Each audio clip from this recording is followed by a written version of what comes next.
Безбедното училиште представува место каде што може слободно да бидеме она што сме. Може да искаже својата идеја и својот став без страв и без чувство на вина. Кога ќе кажеме безбедно училиште, најчесто мислиме на место каде што нема насилство. Ама безбедност е многу повеќе од тоа.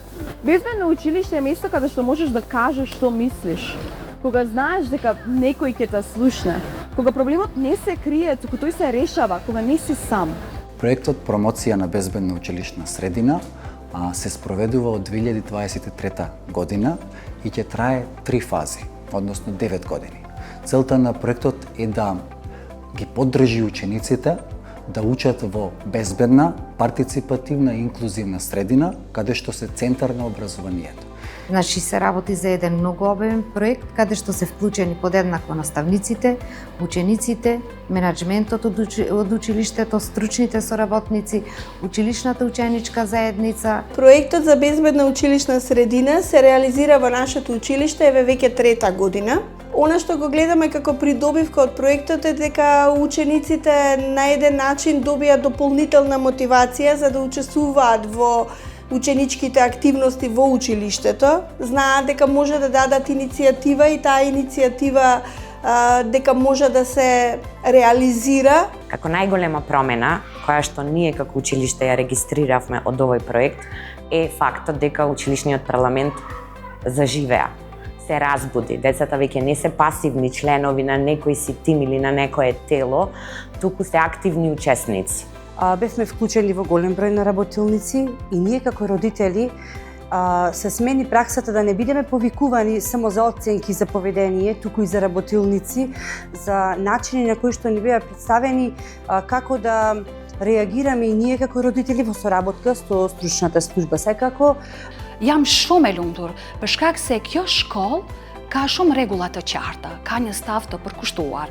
Dhe kështu neve e kemi krijuar atë besimin se fëmia jon është i sigurt në këtë shkollë, nga ajo që shohim se mësimdhënësit, por gjithashtu edhe stafi, shumë i përkrahin nxënësit në mendimet, në për idetë e tyre, e kështu me radhë.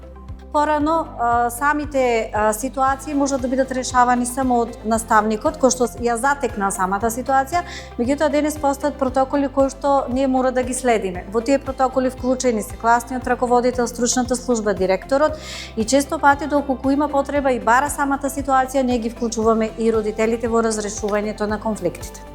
Shërbimi dhe mësuesit janë më të hapur, më transparent edhe më të vëmendshëm krahasuar me më parë, ndërsa nxënësit janë shpreh mendimin e tyre më të lirë dhe janë më të hapur ndaj problemeve që mund të ndodhin në shkollë. Ky bashkëpunim ndërmjet palëve ndikon në mënyrë pozitive në parandalimin e dhunës dhe në mirëqenien e përgjithshme të nxënësve. Безбедно училиште не значи дека ќе нема проблеми. Значи дека кога ќе има проблем, има кој да слушне, има кој да реагира, има кој да помогне. Значи дека ученикот не е сам, родителот не е сам, наставникот не е сам, училиштето не е само. Она што е исто така важно, работиме и со обука на наставниците. Во рамките на проектот поголем број наставници беа вклучени во разни обуки, поврзани со ИКТ во наставата, основно и напредно ниво, како и обуки поврзани со препознавање и превенција од насилство. Со овој проект, фактички, наставниците се стекнаа со одредени вештини и тоа постоеше онлайн курс, каде што наставниците стекнаа вештини за ИКТ алатки, кои што потоа ги применија во наставата. Алатките WordWall, Canva, Padlet, Nearpod, исто така се обезбеди подобра геймификација во наставата и примена на вештачка интелигенција во наставата. Најкорисни ни беа обуките за препознавање на насилство, за дефинирање на насилство. Најкорисни се практичните алатки што можат веднаш да се применат. Протоколи за постапување, работилници за комуникацијски вештини и обуки за препознавање ризици. Тука учениците ги поддржуваме преку развивање на различни ученички проекти, каде што фокус е справување или превенција од насилство. Значи, тука да забележувате дека главната тема ни е насилство, но една од алатките ни е ученичкото учество. Како учениците да бидат дел од целата таа, да речам, структура на решение. Ученичкиот парламент функционира многу подобро, бидејќи одржуваме повеќе состаноци и подобро сме организирани, а исто така се изборивме и за кафемат. Знаете, најголемата разлика е сега кога ученичкиот парламент ќе предложи нешто, тоа навистина се случува и не е само на хартија. Например, ние предложивме талент шоу во рамки на пролетниот фестивал и можете да замислите колку возбудливо беше кога директорката ни дозволи. Иницијативите ја зголемија информираноста за важни теми, учениците добија простор за креативно изразување и всушност најголемата промена се забележува во подобрената атмосфера, соработка и поддршка меѓу учениците. Si që thotë edhe një thënie që arti nuk na ndan, por na bën që botën ta shohim me sy të njëri tjetrit. Dhe absolutisht që po, çdo projekt dhe çdo aktivitet që ne bëjmë në shkollë, ndryshojmë dhe fillojmë të bashkëbisedojmë, fillojmë të bashkëpunojmë njëri me tjetrin dhe kuptojmë që mund të arrim shumë gjëra bashk. Мислам дека денес многу полесно се зборува за овие теми, бидејќи се обработуваат често и во работилници, но и на часовите.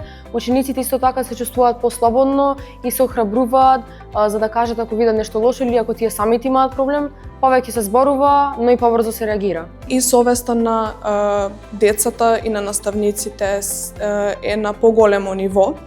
И затоа учениците се чувствуваат по-ослободено и по-лесно да дојдат до некој наставник и да кажат дека тие се жртва на насилство, па дури и до психологот кој што е во нашето училиште.